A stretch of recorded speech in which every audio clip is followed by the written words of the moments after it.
Bienvenue, vous regardez France 24 et c'est l'heure de l'entretien.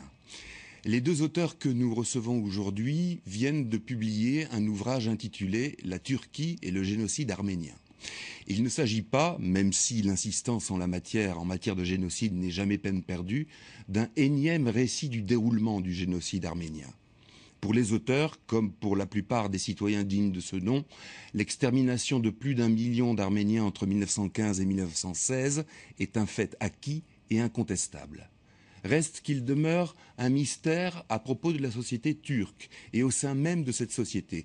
Quelques aventuriers courageux turcs ont maintes fois tenté de décongeler leur pays négationniste et ainsi de le délivrer lui-même d'un poids trop lourd, sans grand succès jusqu'à présent.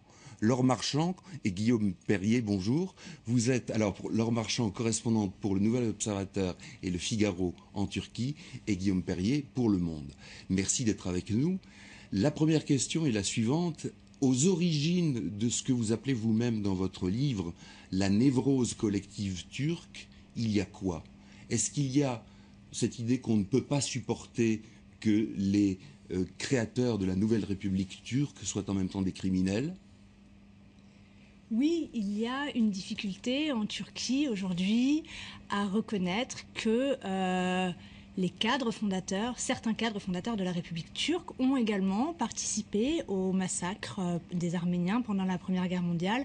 C'est une difficulté pour les Turcs et que souvent ils ignorent également. Les Turcs, la population turque ne connaît pas vraiment cette histoire parce que pendant des décennies, il y a eu un discours officiel disant qu'il ne s'était rien passé, que les Arméniens n'avaient pas été massacrés et qu'il n'y avait jamais eu de génocide. Donc, les Turcs ne connaissent pas bien cette histoire mais depuis une dizaine d'années, à la faveur du processus de démocratisation en Turquie, la parole se libère, les Turcs ont davantage accès à des travaux universitaires, les intellectuels turcs s'emparent de ce sujet, des livres sortent, des films sortent sur la question. Donc, même s'il est toujours difficile de reconnaître ce qui s'est passé, il y a quand même un accès beaucoup plus facile aux événements qui se sont passés il y a bientôt un siècle. Guillaume Perrier, vous me disiez juste avant l'émission, c'est en quelque sorte le génocide arménien, c'est le tabou fondateur de la République turque. Comme on dit parfois qu'il y a des mythes fondateurs d'une nation, d'un État-nation. Oui, je crois que c'est ce qu'on essaye de démontrer dans ce livre, c'est que finalement, la fondation de la Turquie moderne, c'est ce génocide des Arméniens. C'est ce que décrit très bien notre préfacier, Taner Akçam, qui a été le premier historien turc à reconnaître ce génocide arménien et à le documenter.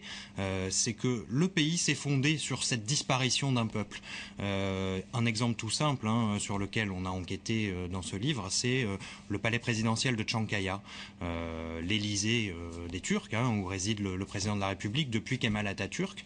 Cette maison à Ankara appartenait à la famille Kassapian, une famille de riches commerçants arméniens, dont nous avons retrouvé les descendants, qui sont aujourd'hui au Canada et qui possèdent encore aujourd'hui les titres de propriété de cette maison, qui officiellement a été vendue.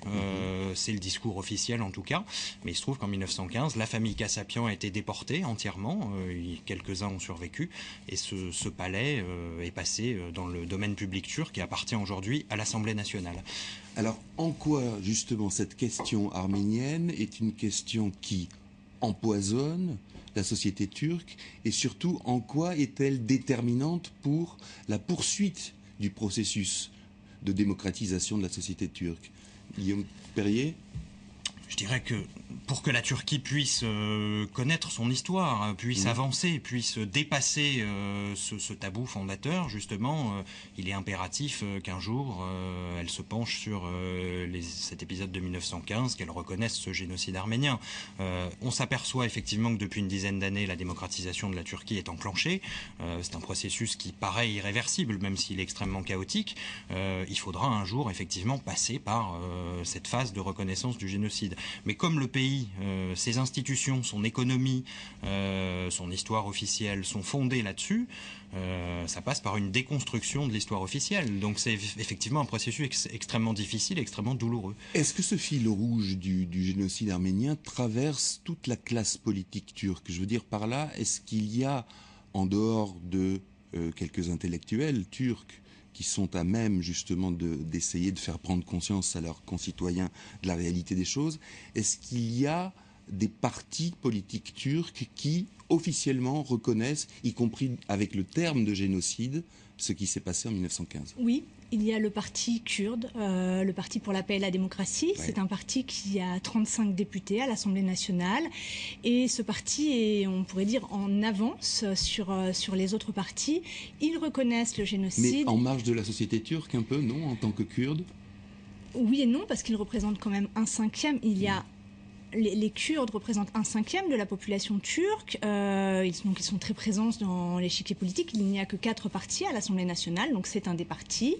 Et même si ce n'est pas le parti majoritaire, il a un discours très clair sur ce sujet. Il réclame la création d'une sorte de commission historique pour savoir ce qu'il s'est passé. Donc les Kurdes sont